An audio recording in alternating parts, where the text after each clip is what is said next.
27 जुलाई 2026 के दिन के 10:30 बजे कुछ असामाजिक तत्व भू माफियाओं से मिलकर संविधान के निर्माता बाबा भीमराव अंबेडकर की आदमकद प्रतिमा को यहां पर क्षतिग्रस्त कर अन्यत्र स्थान पर फेंक देते हैं।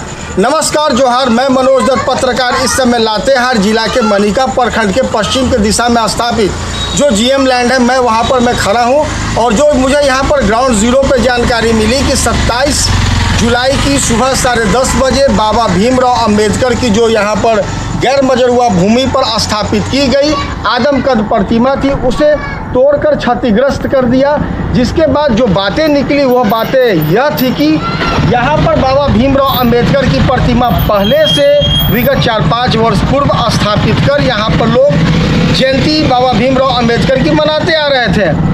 मगर जो लोग जयंती मनाते आ रहे थे उनको यह लगा कि यह सूटेबल स्थान नहीं है और बगल में गैर मजरूआ ज़मीन है जो किसी का रैयती ज़मीन या कब्जे में नहीं है, इसलिए उस ज़मीन पर बाबा भीमराव अंबेडकर की प्रतिमा को स्थापित किया जाए ताकि संविधान के निर्माता बाबा भीमराव अंबेडकर की जयंती और अच्छे और धूमधाम से मनाया जा सके।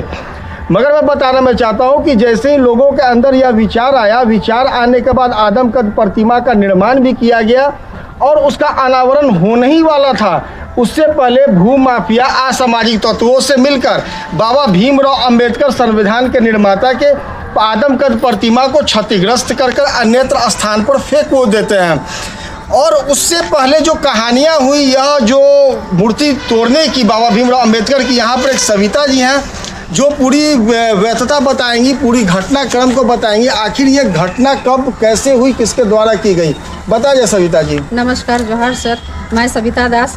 मैं यहाँ पर, मेरा घर है सर, यहाँ पर हम लोग 27 जुलाई को बड़ा मूर्ति लगाएं, आदमकद का मूर्ति लगाएं।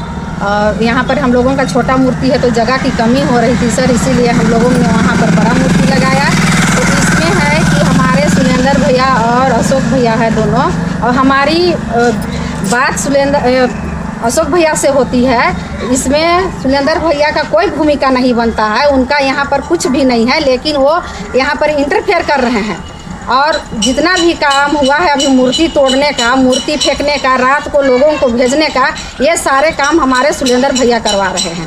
और रात में उस दिन लड़के लोग आए सर, तो उसको मैं 2 बार निकली और दोनों बार डंडा लेके भगाई हूँ, दोनों भाग गए। सुबह के समय सोमवार को मैं थाना जाती हूँ सेना दर्ज कराने के लिए।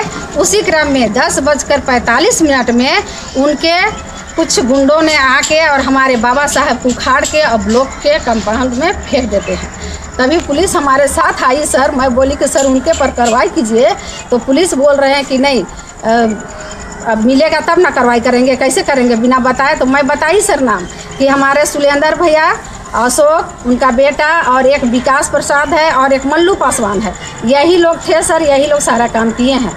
उसके पहले सर ये लोग आते हैं बिना ज़मीन मापे हुए आके सबसे पहले तो चूना गिरा देते हैं, उसके बाद दूसरे दिन जेसीबी लेके आए और वो जेसीबी से खुदवाना शुरू कर देते हैं। मैं निकली तो जेसीबी वाला को बोली कि भैया आप ऐसा काम क्यों कर रहे हैं, यहाँ पर अभी ज़मीन विवादित है। मैं बार बार इनको बोलते आ रही हूँ कि भैया ज़मीन का नापी करवाइए, ज़मीन का नापी करवाइए, तो वो तो निकल के चले गए।